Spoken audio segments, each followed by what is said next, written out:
Broadcasting live from the Business Radio X studios in Phoenix, Arizona, it's time for Phoenix Business Radio, spotlighting the city's best businesses and the people who lead them. Welcome to Phoenix Business Radio, broadcasting live from within the Business Radio X studio inside Max 6 Workspace and the Conscious Capitalism Arizona headquarters in Tempe, Arizona, where we help build businesses and connect you with the right people. I'm your host and Business Radio X CEO, Karen Nowicki, and we have a full house today, and I'm on live on someone's camera. So much fun. All right. So I am very much looking forward to this segment. We've been talking about it for a little while now, and here we are to share and spotlight some incredible professionals and business owners in our community. Let's start with Jason Malcolm. He's the Senior Vice President of, I'm going to say Cresa. I should have asked you ahead of time. I got it right. Yeah, you nailed it. All right. Very good. Welcome to the studio. Thank you. Looking forward to hearing your story. And Leah Hart, General Manager with Musicology. Hello. And I did say it, Leah, correctly. You sure Thank did. goodness for great names, because I did not ask ahead of time, and usually I do. So good. Welcome. Thank you very So much. glad you're here. And Josh Lorenzen, owner with LED Lighting and Consulting. Correct. Good to see you again. Hi. And look at you in your old branding attire. Well, that's how it's done. Thanks to my wife. Yeah, who I'm going to introduce next. Are we allowed to say you're a pair? The last name will give it away. Hopefully she's turned that camera around to show herself. Kelly Lorenzen, CEO with KLM Consulting, and obviously responsible for great branding. Thank you. Glad you're here. Thanks for having us. And you're here again. Again and again. Yeah, well, good. I love that. How many? You've been on with us a handful of times. 3 or 4 times. Yeah, we only like to do that with, the very special people. That's right. Special as in we just love you. All right, so let's start by introducing each of your businesses.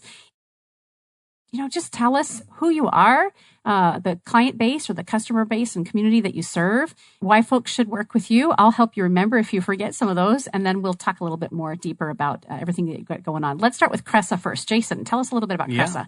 So we're a commercial real estate advisory firm, and commercial real estate's really a broad term. It could mean so many different things: multifamily, industrial, retail, the list goes on and on. But what we do is focus just on the occupiers of space and help them identify, negotiate, and move into their commercial space that they're leasing. That's different than what we would normally think. What are most other firms' approach? So it's really a majority of the commercial real estate industry is focused on the landlord side. So there's really a gap for the tenants and having someone that's really looking out for their best interests. I bet that goes a long way for referrals. It does. And people wanting to continue to stay in your sphere and obviously help you succeed, but they know that you're looking out for them. Yes. Yeah. How did you get started? It started at ASU. I was attending it. I was at the W.P. Carey School of Business and hadn't selected a major yet. And the year before I needed to pick something, they started a degree in commercial real estate, and it really piqued my interest. And I hadn't selected one yet, but got some advice from some of the students that were already attending that. It was the inaugural year, first year out. And that next year I hopped in, and it was great. Really interesting way that they approached it. There weren't necessarily exams and tests and things to study. You would get a project. You'd get like a building in downtown Phoenix, and okay, let's pretend that you're a group of investors, and we'd break up into teams. So it'd be a team of 5 or 6.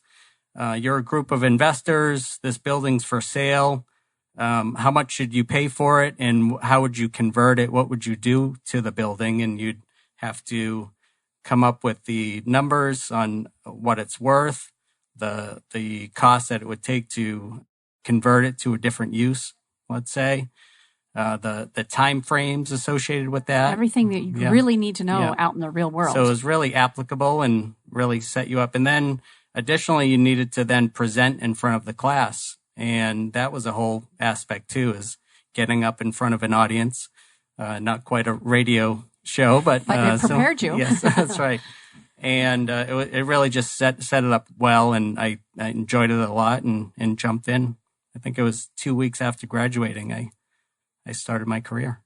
And did you? So you're the senior vice president for Cresa. Mm-hmm. Did you own your own business from the very beginning, or just kind of morphed your way and worked your way to that? Yeah, no, never owned my own business. It's always been with a larger organization. It started at a company called Moore Partners, and that seems like a lifetime ago, but it was a similar platform where Moore Partners only represented the users, just the tenants. It was a smaller size firm than the one I'm at now. It was, I think, about 17 locations across the country.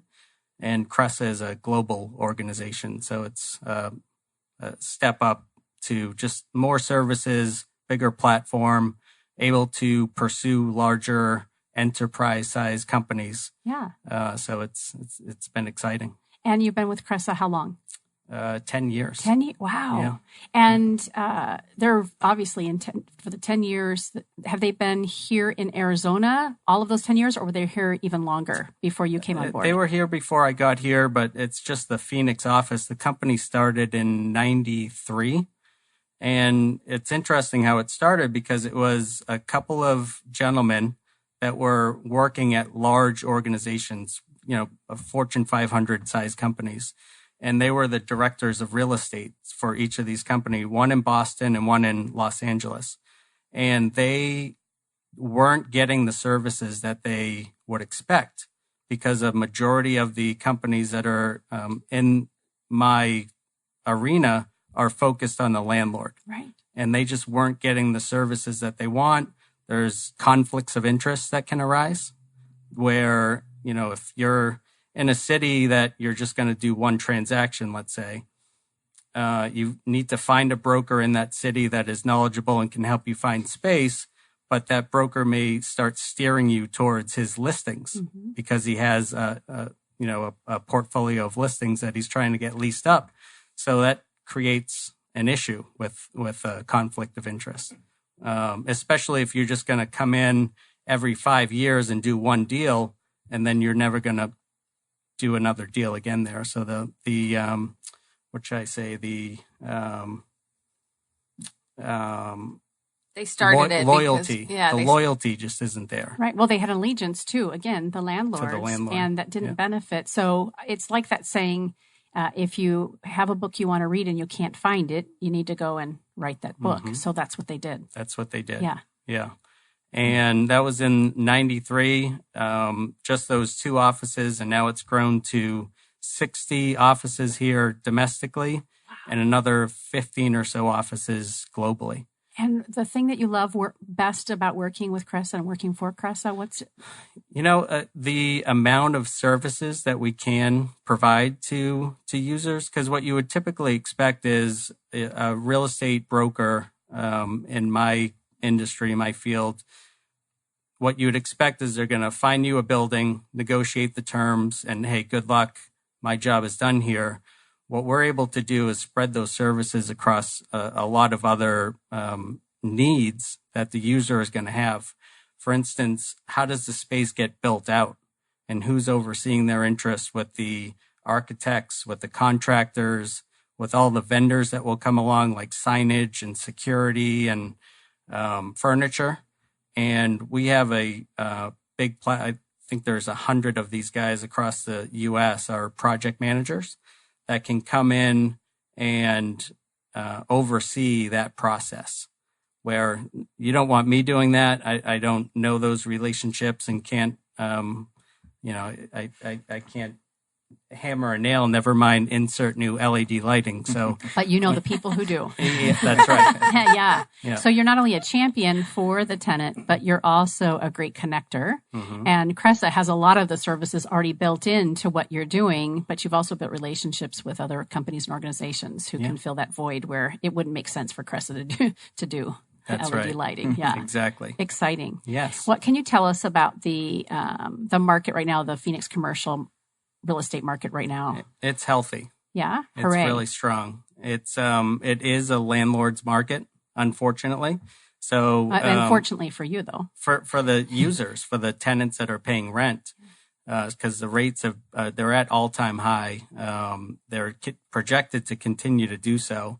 So a lot of people I've noticed recently where if they've been in a 7 or 10 year lease and their scheduled rent that's been maybe increasing over that 10-year period, now they need to renew and they're saying, whoa, how come rates are 30% higher than what I'm currently paying? Because they've just skyrocketed that much over the last, I'd say 5 years. So Kelly and I, when she suggested that you be on the segment with us for a variety of reasons, I had shared with her that my husband owns an auto shop in Chandler, and his lease is up this very soon. I'll just say that. Yes. And he's in panic mode because even in the 3 years that he's been in this location, the landscape has changed. The rates have gone through the roof. Yeah. And he's a new business owner. So he's not ready to, he still needs the same size shop with 3 of the lifts. But now he's looking at paying even more than he's paying now because he has to move. It's tough. It is. And he's right at that point where he's starting to see and feel that success, not only, the pride in owning a business, but also the income and the expense and the clientele. So there's so many different factors.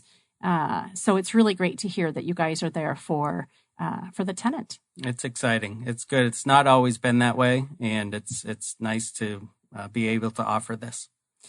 We talked a little bit about the the rates going up. Can you tell us a little bit how rates vary? So it's going to vary depending on the property type. Is it retail? Is it industrial? Is it office? So that's going to vary significantly just for those aspects alone. It's also going to vary depending on what market you're in. Are we talking about industrial building in Tempe or an industrial building in the West Valley? So that's going to vary too. And then another variance is the type of rate and being, is it a full service gross rent where all of those expenses are included in the rent that you're paying? Or is it just base rent, but then the tenant has to pay for common area maintenance expenses and utilities? And so they can vary that way too. And that can get a little confusing as far as, they say it's $15 a square foot. Okay, well, what does that $15 a square foot per square foot include? Yeah. And what's missing from that number? Yeah. And that could be a mistake that if someone doesn't have an advocate helping them maneuver through this process, there could be surprises that you didn't expect down the road. Feels like insurance a little bit, right? Yeah. When you're talking to a provider of insurance and they're giving you kind of the landscape of what they offer, and then you talk to somebody else and they're speaking a whole different language. We need someone who can help us navigate that conversation so that it makes sense to us and we make the right decisions. That's it. And that's Cresa. That's you guys. That's what we're there for. Yeah. And one thing that would tie into what he's speaking about is on a landlord side or a tenant side, what I like to do is catch a tenant just moving in, because if they're responsible for paying their electricity and I can catch them at the beginning of their lease and get them a good ROI, let's say 2 years on converting the lights, then they have 5 years left on that normal 7-year lease that's pretty common to save that money and reduce their overhead. And then on the landlord side, if I reduce their cost that they're paying for that's consumed in the lease, then they're able to reduce it and be able to offer less.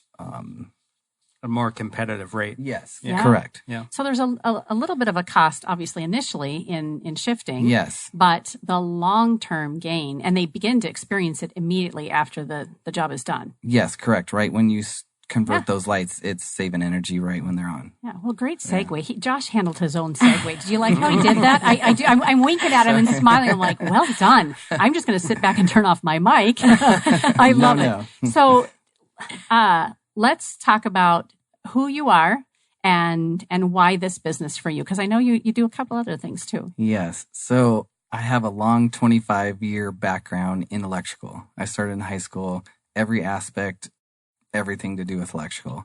I took a little break in 2011 and got on the fire department, decided to pursue a passion that I was thinking about, and got on the fire department and loved my career there.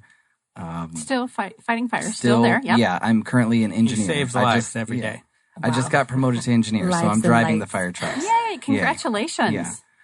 So that is my passion. I love the job. It was the best thing I ever did. And then I circled back to electrical and had been doing commercial. And this year just focused on the LED lighting aspect.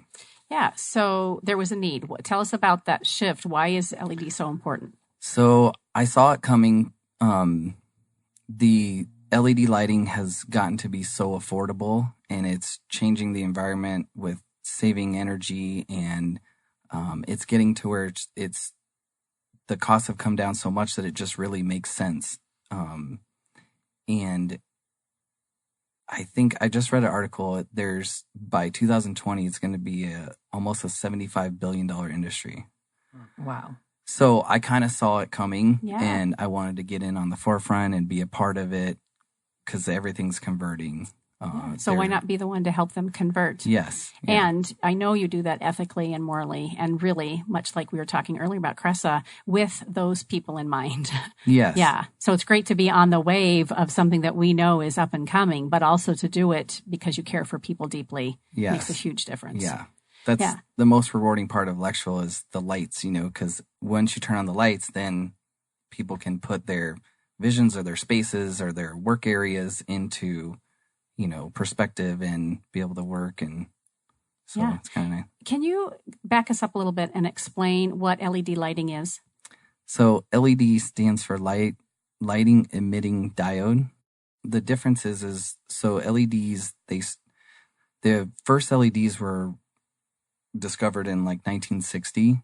And what you'll probably think of is a lot of your receivers or little toys, they had that little red light. Yeah. That's what they first started with. And it was very low lumen. And then as it grew into the 70s and 80s, they came up with the first usage for it to actually put different colors, because at first it was only red.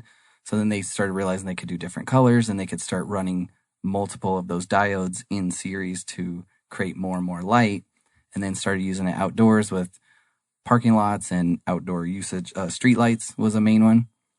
And then it's just kind of grew from there into, everyday uses for commercial applications and lighting spaces and everywhere.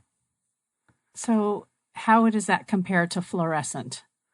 So fluorescent, the LED is like a little chip, and it converts electricity into a light array, and it basically shines down. So that's why you get more light, more lumens.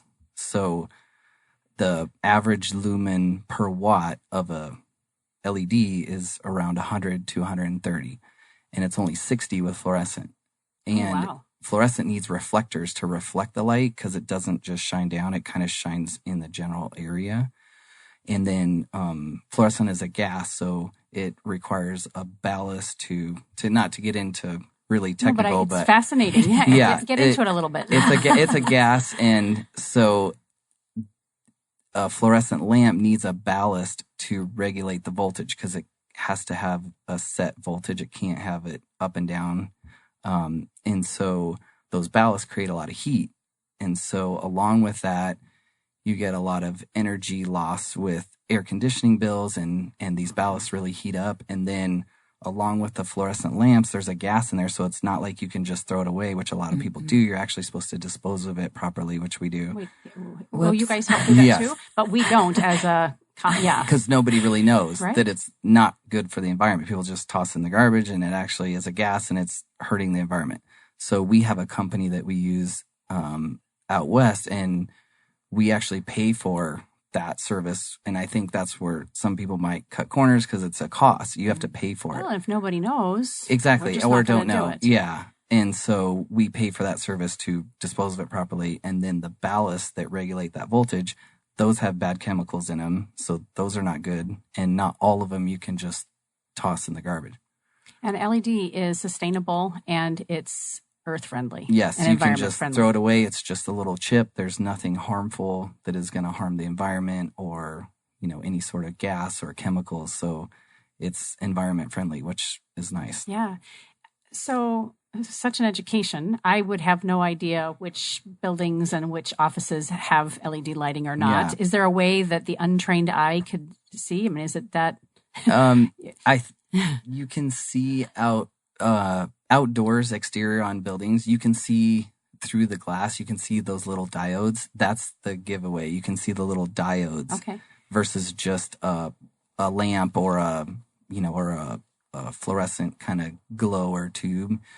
They're getting really good at disguising them, but you can really tell by the little diodes because you can see them. Who's trying to disguise them? The manufacturers. Yeah, for fluorescent. Yeah, so the LED manufacturers are making them streamlined so they look very similar. Very good. That's what I'm listening for. And have like frosted glass so it doesn't look, you don't see those little diodes and it just kind of blends in. That's smart. So again, there's the need. And so they're Yes. shifting and adjusting so they can continue to obviously be in the best light. Correct. Pun intended. Yeah. Interesting. All right. So when you go to, first of all, are most of the customers coming to you and they're saying, "Hey, you did this job for so and so, and we need to do the same," or you have to scrap and kind of help educate people? Is it a little bit combination of both? Yes, a little bit of everything. Because with my background, I have people coming to me to do electrical jobs Already, yeah. In that, if I come into this building or I get this project to wire this building, there's lights that go in this building, so it kind of comes with the territory. So you get to educate and say, "Listen, if we're going to do this, we ought to be doing it this way Yes. already." Okay, good. And most plans are actually all specified with LED lights more commonly now. Good. So everybody's specifying them right at the start. Is there any regulation for that from cities or states that if there is a major retrofit of a space that they have to change them to LED, or is that not the case? So I don't think that there's any regulation. I'm not 100% sure, but what's happening is SRP, APS used to, but now it's just SRP. They're offering incentives to change your lights. So what they're doing is saying, "Hey, if you change your lights, we'll give you a rebate back based on how much you save in energy." And that's to the building owner? That's to the building owner, yeah. correct. Or the representative, the property manager. And we're a little behind because in Europe they are regulating everything has to be LED. Yes. It's a mandated thing that it's a requirement. We were just in Poland and every place we went, I mean, even the museums where you think it's like old is all LED, right? And so I started researching it, to do his marketing, of course. But and it's regulated in Europe. But of course, not yet in the United States. Are we going that way, or do you see that we're headed that way? I think so. Legislation-wise, because what's happening is they're stopping making some of the replacement older lamps, fluorescent or incandescent. They're stopping certain styles, so then they're not even available. Whatever's left that happens to be at somebody's store that they have a box of them, but that'll run out eventually. Yeah. They're going to run out, and they're not making them. So there is regulations where they're not producing certain lamps, but I don't know that there's like an actual kind of like Europe where they're like banning certain bulbs. Well, you'd assume that the manufacturers of the older type lights would see the writing on the wall. Yes, they have. We should probably Switch over. shift. Yeah. Not everybody does, No. though. Yeah. And I had no idea. I used to do all the lighting for musicology. I would change out all the fluorescent bulbs. I had no idea that you had to dispose of them appropriately. yeah. I mean, I was Most kind of don't. I mean, naive in that consistent, way. yeah. Yeah. And we were changing them so frequently that it started to become such a burden that when you came into our lives, it was like, everything just started clicking into place. And it was now the lights in there, the lighting is different. The mood is different. It's brighter. Our electric bill is so much less. Like it's a huge difference. And then now we're not spending a monthly bill on buying replacement fluorescent bulbs because we went through them so frequently. And not to mention the flicker of fluorescent Oh, yes. I know drive the me flicker. bananas. And that's not good for us either. I think No, emotionally it's not. and No, it's physically, right? depressing. Yeah, It's but there's awful. not psychologically, but there's physically There is. something that happens for us. Yeah, we see that a lot with the retention of employees for the clients that we represent, and how you maintain this workforce are little subtle things just like that. Is the effect that those lights can have on your eyes and your productivity, and it seems like a no-brainer. Yeah. The cool thing is the stories that we hear after the fact are so cool like that. Yeah, like that's what you feel better, the mood's better. I mean, oh my gosh, we did industrial. He did an industrial warehouse. Oh my gosh, all the employers are like, oh, I can see what I'm doing. You're like, oh great, where you couldn't see what you were doing before in your industrial warehouse? As you're driving 4 trucks around. Yeah, that's what I'm saying. Like, it's amazing the difference. That's what excites me. I love hearing that because you go in and, it's a service base, but there's reward to that when you save a business money that's, trying to cut overhead and they've, reached a peak where it's like, what else do we do? Then just like that, where, these guys are working on machines and parts, and to be able to clearly see what they're doing, it just like boosted the morale. Yeah, that's ought to be why we do it to begin with, but we don't do it that way. Oftentimes we're motivated by, okay, I can save money. I don't have to buy bulbs as frequently. Yeah. Okay, let's do it for that reason. So what a great, I know you're a great educator, so you're helping people see that difference. Yes. And when we started talking about the flickering lights, it brought me back to my teaching days. And I remember just the intensity of that. And it's just this low hum in the background of what you're doing. But I know it impacted me as an educator and my ability for my kiddos to learn. Yep. So do you know where our school districts are because when we talk about museums, Kelly talked about, Poland and a museum that's been there forever. Some of our schools and our buildings have been here forever. Do you know how our government buildings are on this bandwagon for converting?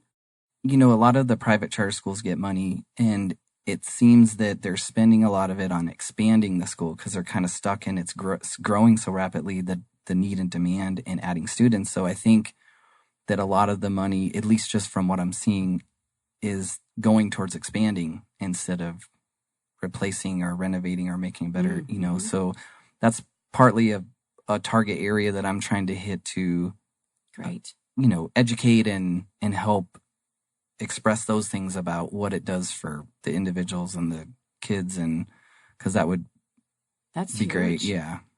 I know you're a marketer over here. There's a lot of areas to hit. It's just it's an important conversation. Yeah. And at some point, we all pointed out that eventually the fluorescents are not even going to be available, but that's probably a while down the road. Yeah, a little bit. I remember, even my husband was grabbing bulbs at some point, when he was noticing some of the types of lights were no longer on the shelves. Yeah. And he's like, I don't want to switch. I'm going to buy extra bulbs. So certainly businesses are doing that. If that's one person's approach, certainly businesses are doing that and probably have a whole warehouse storage of that. But eventually we're going to have to make the shift. Correct. And it's great that you can help us do that cost effectively and with obviously the background and the skill set that you have. Yeah. And I'm trying to separate myself from the other LED lighting businesses where I can come in and just consult and tell you, hey, here's what you could do to improve your facility, and here's the resources, and just make it a consulting. Or I can take it a step further, is purchase the right products, install them, and do the SRP rebates. Smart. So a lot of options. Or any one of those, or everything combined. Yeah, I love that. It gives people an opportunity to feel autonomous in the decision. Yeah. And not everybody can apply for those rebates. You have to go through a process through SRP and become a trade ally. And it's a class. It's some paperwork. You have to be up to speed on everything to be able to apply for those. Not everybody can just do that. Mm-hmm. So. Fascinating. Yeah. Very good. All right. Well, thank you. Thank you. Leah Hart, General Manager for Musicology. Clearly, you guys have now this beautiful new lighting, thanks to Josh and his team. And his son. Yeah. That's what sold Mary on it, is he brought his son to help change out all of our bulbs and was teaching him good work ethic. And Mary was like, I love this guy. He's in middle school now. How old is he? 13. He's 13, yeah. So and he loved his first job, be an electrical contractor. Can you imagine? Yeah, that's huge. So before we went on air, one of the kind of warm-up questions I often ask is, what's the first job that you had? So someday when your son's on radio and they ask them that question, he'll go, I was working with my dad. I was working with my dad, changing up a building to put in the proper lighting. So Leah, tell us about Musicology and who you guys serve and why you love it so much. Oh my goodness, where do you start? Musicology is first of all, owned by Mary and Missy Powers and Mary Goodman. And we are partnered with Dr. Jill Stam, who works with Arizona Children's Association. So all of our techniques, all of our core curriculum and our lesson plans have been developed by that team and then added to with our current team that we have now. And everything that we have in our lesson plans, everything that we have in our curriculum serves families and how their kids grow and love to learn and love to experience music and play. Everything is play-centered. So, which is the one thing that we found out in schools these days, it's kind of being pulled out. It's more academic focused. Or not in there at all. Yeah, or not in there at all, like recess. Why are you taking away recess? It's so important. And so we're instilling that relationship with play in these parents, more importantly, who can then instill it in their kiddos. And we do all of this learning and all of this exploration through music, movement, dance, lots of laughter, because let's be honest, toddlers are hilarious. And we serve all of the Maricopa County pretty much. Now we have 4 locations that we've grown in the last 5 years. So it's been pretty fast because there's such a demand for this type of program. But we serve parents, caregivers, grandparents, entire family units to help these little ones grow to love learning, love reading, love language, love movement, love exploring and being independent little ones.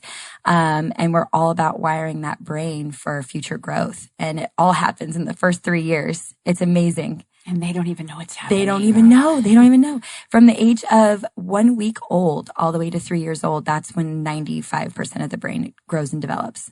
And how do most of your parents find out about you? It's word of mouth or? Word of mouth. We started word of mouth. And then now it's grown to radio shows. It's grown to radio shows. It's grown through social media, our Instagram, our Facebook account. All of our parents love to share. We've partnered with some really great businesses and partnered with some really great women and people that help spread the words. Like the hospitals. That's a great where the magic happens, yes, right? Right. That's where it all starts. Yeah, that's where it all starts. Yeah. And we do grant work throughout the city as well.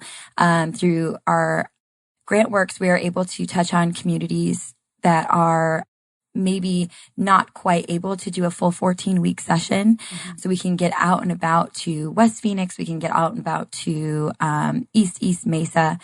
And serve these communities through the hospital systems, through libraries, through Title I schools, and really try to touch as many parents and kiddos as we possibly can. So 4 locations, of course, clients and family members can come to you, but you also go then other places where the need is. Absolutely. Oh, that's huge. Yeah.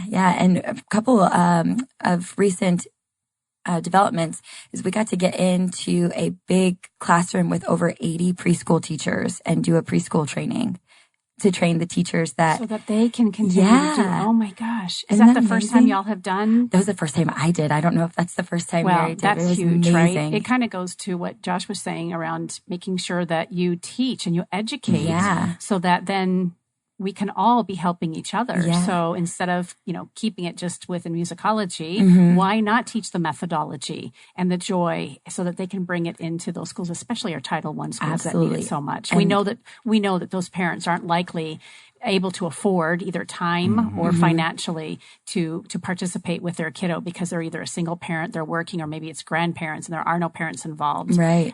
So what a beautiful commitment to serve the community. And Mary and Missy's vision is to touch as many kiddos and touch as many lives and really instill the knowledge into the parents and caregivers. So then that continues on through each child that's in that family or even each child that is related to that family, or just spread it as much as possible amongst all these kiddos and teachers. Can we talk scientifically, or I don't know if that's the right word, academically a little bit about why it's so important that we are in our body and we are listening to music at that age? Are you one to speak to that? Oh, yeah. Okay, so lay it on. You're going to turn out the anatomy nerd in me right now. Let her loose. We got some time. Yeah. So music is one of the only activities that lights up the entire brain. the entire brain from the frontal lobe to the occipital lobe. And in a infant that is 0 to 5 months old, the brain is barely developing from the occipital lobe, so in the rear part of the brain, and then it grows slowly to the front of the brain. So the child's brain develops from back to front. And so when you incorporate music and especially important movements like crossing the midline, you're helping baby's brain develop on a full spectrum from right to left, crossing paths, creating nice coordinated neurological function between right brain, left brain, back brain, front brain, primitive brain to higher thinking brain. So, and if we're not having that happen, so let's say a child is deprived of, and I'm using that word very loosely, but doesn't have the opportunity to be in a musically rich environment. What's happening? Those parts of the brains are not advancing rapidly enough, or are they not even able to develop? Well, there's other ways other than just music. Music is just the vehicle, if you will.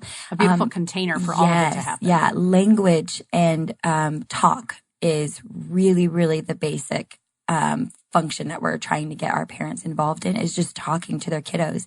And a kiddo that isn't spoken to, you see a decrease in language ability. You see a decrease in IQ. The amount of words you use in a day increases a kiddo's IQ. And they say there's about a minimum of 10,000 words per day. And I always make a joke with my parents. I say, you're going to get that in 45 minutes with me because I don't stop talking. That's why you're the perfect person for this role. Exactly. I just never stop talking. So yeah, 10,000 words minimum per day. And it doesn't have to be this different words. So parent doesn't have to come up with all of these different words and come out with a thesaurus for their little one, but little simple things like describing what you're doing or describing what you're going to have for lunch, as opposed to time for lunch, as opposed to let's have a peanut butter and jelly sandwich for lunch today and sit down in your chair. I'll cut it up for you. Would you like some milk? Asking questions, using inflection, using pairing teeth, all of these things increase the benefits of the language that are being used, which is why music is such a perfect vehicle, because it uses the inflection, it uses rhythm, it uses that steady beat and that beautiful poetic motion and fluidity that helps that brain go, aha, something's happening that's so interesting other than someone just talking at me. And it's musicology, you are teaching parents and educating them this, not only just the experience and modeling it, but you're telling them, here's why this is so important. Here's some tools and here's why you need them. This group of teachers that were blessed with the opportunity to learn the skill set, they had, I'm sure a lot of them already are familiar, right? There's different iterations of this, but what was some of the greatest compliments that you heard from them? Giving them something to get them away from the iPad and YouTube. And I think that was the let's biggest thing. repeat who you guys work with, 0 to 4-year-olds. Mm-hmm. I'm shocked when I sit down at a restaurant and I boy. look across at 2 or 3 other tables and the parents are having a great conversation. And kiddos left out. The kids are left out because and I've got 2 in their 20s. I've got a 12-year-old. I'm not without wanting to hand them a device at times. And there are times that we do because it becomes a great babysitter. And convenience, But if it's always done and the age in which these kids are in front of that screen, we are doing them such a disservice. Mm-hmm. It's, literally have chills right now running from my toes up to the top of my head. And it makes me very teary. And there are some very, very new research on the effect that the screen time is having with our little ones. And Dr. Jill DeSam, she cracks me up so much. She's like, put the phone down. They can't connect with it. Like, I have a hard time following Facebook and Instagram, and I'm on it all the time, working for musicology and stuff like that. But a toddler, a 2-year-old, has no idea what they're seeing sometimes. It's just a mesh of colors. Yeah. Their brain's not loading, and they become more obsessed with the swipe or the push or the cause and effect of it than they are with the content. So a lot of parents go, oh, well, my kiddo loves X, Y, and Z show on YouTube, or my kiddo loves this. Well, do they? Or are they just obsessed with the flashing of the fluorescent, right? Which is of the fluorescent bulbs. Yeah. Which isn't helping them develop. They're not making complete connections. If you look at it as scientific, as a neurological connection, the connections are not being completed. There are a bunch of misconnections being made because they cannot process at the age of 2 and even 3 years old, cannot process what they're seeing. We need a scientific study of 0 to 3 in musicology and 0 to 3 fluorescent bulbs. only technology and see the difference of how they develop. Yeah, absolutely.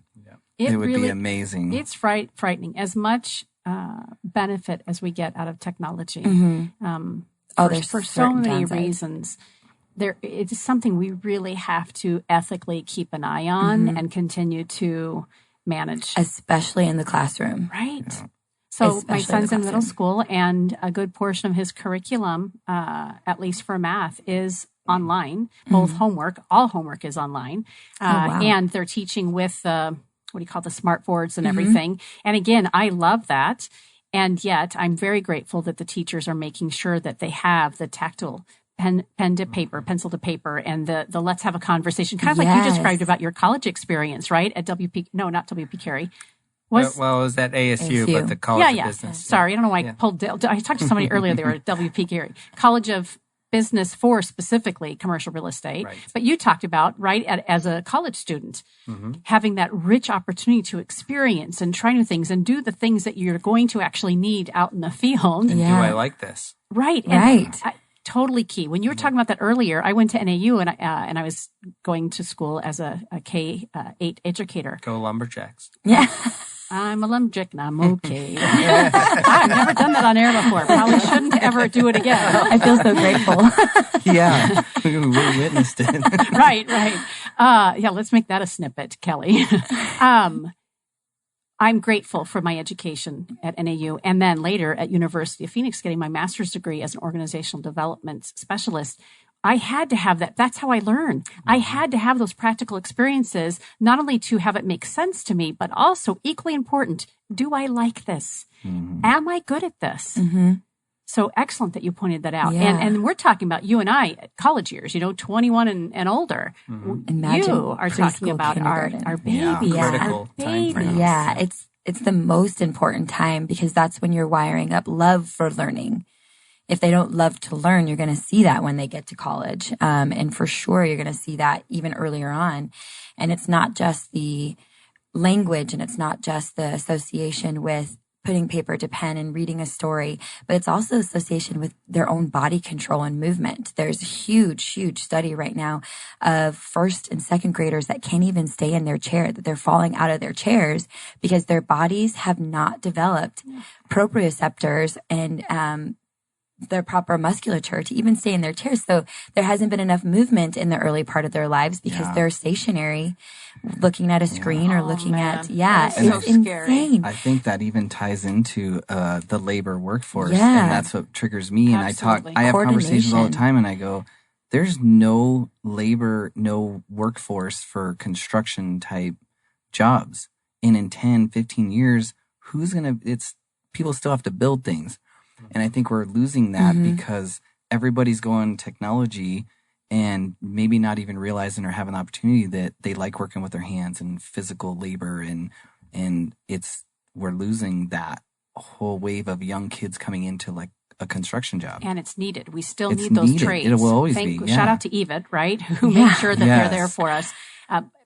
We need more opportunities like that because not everybody is destined to have a job that is, advanced career and so on. We need our trades. Yeah. We do.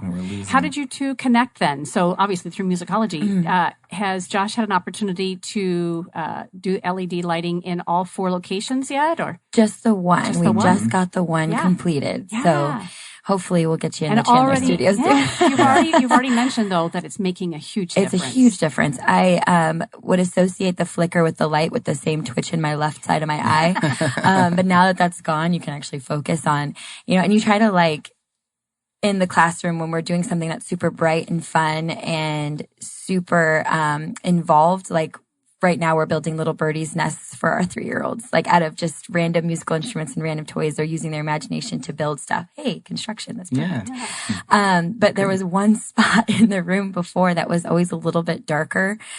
And we'd be like, oh, let's build our birdies' nests over there. But now it's like, woo, we can use the whole classroom. And it's that's great. So functional and just so bright and lovely. Yeah. And how did you connect with the Musicology crew? So a general contractor that I've known since I started, I've been a contractor 16 years. Was and it I Les? met, Les, I love great guy, him. Yeah. old school guy. Very And old he's school. now retired. Yeah, the connection was through him because I've done work for him. Thank you, Les. Yes. For a long time. Thank you. Yeah. Because we've had, before you, we had the person who owns our commercial real estate bring somebody in and A whole different thing. nothing happened. That We'll was leave supposed it to at happen. Yeah. Jason, how do you know Josh? How did you two get connected? Through Kelly and my wife. Okay. Yeah. That was a past career with Kelly, and it was residential real estate, and the two of them met and hit it off and crushed it for a decade or so. And Josh and I found ourselves in that inner circle. So, Oh, lucky you. Becoming best buddies. friends, yeah. And that's easy to do with the Lorenzens, isn't it? It's a very easy thing to Did they do. schedule you a play date? We did. Yeah, absolutely. We did. An I adult love play date. well, that was 7 kids ago. So that was, Oh, wow. Yeah. They have 5. Congrats. We have 2. Do you Yeah. have 5 kids? I do. Wow. Tell me the age ranges. 13 to 3. Oh, I know a good spot for your 3-year-old. Yeah, I'm sure he's already got that on Yelling the book. Thunderbird. He has I have a twins. card. Twins in that group. There you is. guys have twins too. No. No. I don't. Why did I no. think that? No, just a 13 and 9-year-old. I don't need twins. Yeah. Maybe I'm foreseeing No. something in the future. No. So, what age are the twins? They just turned 8 on September 1st. Oh, Yeah, and so is second that grade. Second grade. Yep. Yes. And a this great is the age. first year they're in different classrooms. So That's a big deal. And that's typically, I'm the former teacher, right? That's typically about when parents are like, okay, or the teachers are nudging them like, they're ready. And they're doing okay. They're yeah. liking it. Yeah, they're great. They were Oh. actually pretty excited to be Yeah. separated from each other. Yeah. Yeah. Oh my gosh. Yeah, Great. it's I fun. love the circle of friendship. You know, I was talking with a gentleman earlier, he'll be a guest soon on the show, and we were talking about how when we were growing up, at least in my age range, business and personal life were very separate, right? There was not this work-life balance. I mean, we had work-life balance because we called work this thing, and it stopped at, say, 5 o'clock, and then we had life over here, and the two weren't always intertwined. I've never known that in my life. Like my friends in business are my friends in life, and it sounds like much the same for you guys as well. So love it. All right. So Kelly, she's been on 3 or 4 times, she said. So I had to make you wait. I don't mind waiting. So before I have Kelly talk a little bit about KLM Consulting, she is the CEO for this company. And as we just mentioned a few minutes ago, she's had many other businesses as well. I had the incredible opportunity recently to hire Kelly for a couple of brainstorming sessions for Business Radio X specifically. There's a lot that's packed into this brain and this heart of mine, and it's not always easy to get it out and have it all make sense, and then more equally important, actually start acting on it. Like, I have a huge vision for this business. I'm flying solo right now. So Kelly and I had met, I think, through the studio, right? You had suggested that I had a couple guests on. And just getting to know each other, as we've already pointed out, so easy to do with the Lorenzens. You just fall in love with these people. I'm like, okay, so how do I pick your brain? What does that formally look like? And she would have done it for me gratis. I'm like, I need to pay you. And truly, I have been hitting my marks. I have Kelly on my shoulder, and I know she's there for me. So you just offer so much for business development and project management and everything. So I've only talked a little bit about how you've been such a blessing in my life. Let's back up. Let's back the truck up for our listeners who don't know you yet. Tell us about KLM Consulting. Thank you. So I say at the moment, I call myself a business concierge and project management consultant, thanks to Karen's lovely words. I'm so pleased to hear you say it so fluidly. Say it again. Business concierge and project manager for small businesses. I'll send you the bill. That's right. No. Okay. So what does that mean? I love the sound of it, but what the Every heck time you does that say mean? that, you have to pay royalties. Royalty. There you go. Cha-ching. I Shark love Tank, it. that just I love cost you it. $15. And then apparently I'm going to have to pay you some of that because you have the idea to I'm your broker. That's right. Okay. So what does that mean? So I've had lots of businesses in my life. All that have been successful. I'm going to say it for you. Thank you. And when I was deciding what I was going to do next, I decided that my favorite part of all my businesses was marketing. So I started this business thinking I'll just do marketing for businesses, for entrepreneurs, because I'm an entrepreneur. They're close to my heart. So I started that way and offered services that I wished I would have had in all these other businesses. So, on a project basis, not a retainer, not something that like, oh my gosh, every month I got to pay $10,000 or $5,000 that these marketing agencies, charge. I just want to be able to offer my services whenever the entrepreneur needs it on a project basis. So that's how I started this business. It quickly grew into a lot more than that because I've owned so many businesses. I know every aspect of business, and you do each of them extremely well, except for numbers. I don't do numbers. I outsource accounting. No, we have to outsource everything we're not good at. I tell everybody, do what you do best and outsource everything else. So I'm the outsource, help for people, entrepreneurs who have so much going on. They do everything in their business and they need somebody, whether it is just a brain dump, as I call it, session once or twice a month, to all the way to full accountability partner. Accountability partner I do for people, to project management. What are you working on and what aren't you getting to? What's on your back burner? Give me that. You keep going on doing what you do best. So I say I do a little bit of everything, but people go, uh-oh, you're right. I love the word concierge is a perfect word. And again, I'm just gonna pat myself on the back for that. But here's why, because we were at a Tempe Chamber meeting and Kelly got to be kind of in a hot seat intentionally. And she said, listen, I'm shifting and pivoting in my business. And I thought I opened KLM Consulting for this reason. And yes, I'm really great at those things, but I also know that I bring so much more value to everything else that I'm doing. And yet being able to speak to that and articulate that to the people who might be interested is hard, because sometimes it ends up sounding like virtual assistant or project manager. So yes. And then this whole marketing piece, which you're genius at, is a look across at your husband's branding. And I'm like, oh my gosh, it's brilliant, right? So a jack of all trades, but at a very high level. And you're interested in working with high achievers and business owners who really are ready to go to the next level. And so the word concierge would really, in my opinion, would really speak to that. And you don't have to be the doer for everything. You don't necessarily have to be the implementer, although there's an aspect of your business that you will do that for us. Correct. Yeah. It's either strategy or implementation or both. Or both. Yeah. Or both. Kind of like what you're talking about with your business as well, Josh. Yes. Yeah.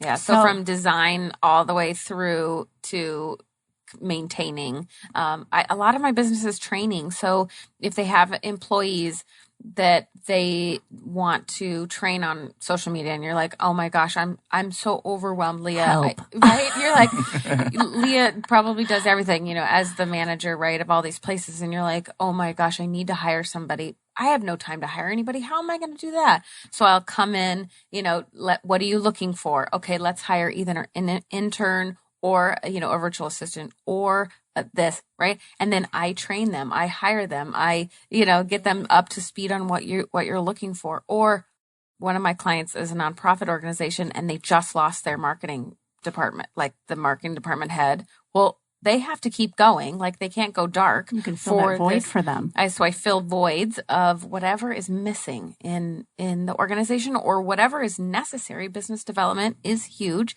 It's a necessity. So taking whatever's on that back burner and saying, okay, you just give me that and you keep going.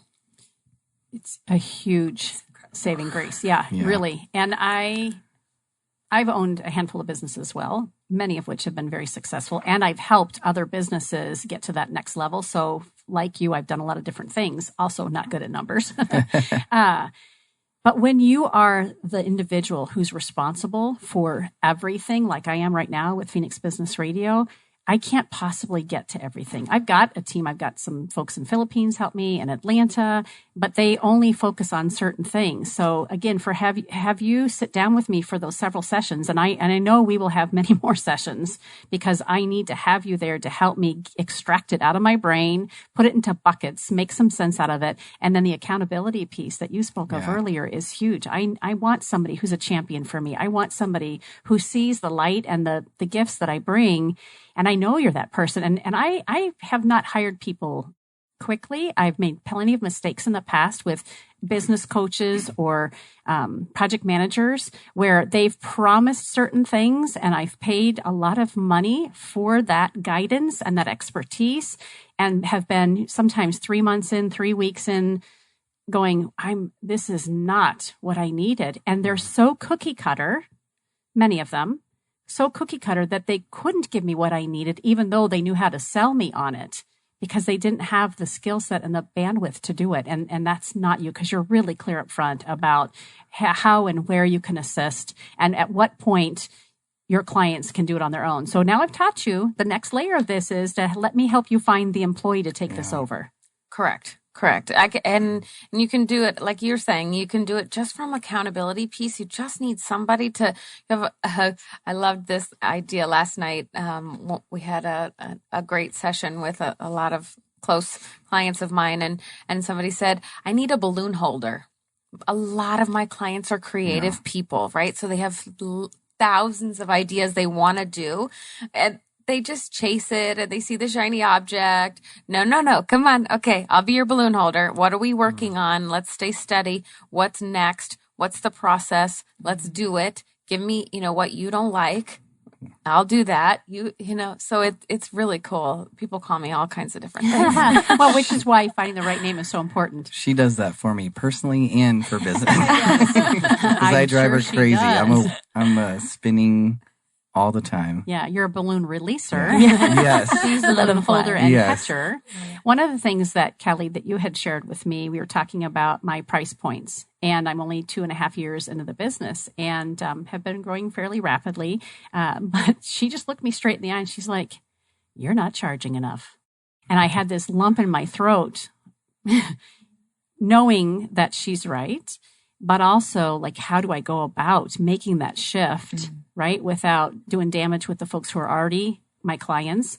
And that was part of the conversation. It was maybe a 7-minute conversation and an otherwise 1.5-hour conversation. But just that time alone, because again, I have similar skill sets. Had I been talking to one of you as business owners, I would have said the same thing and would have gotten to be that balloon holder for you.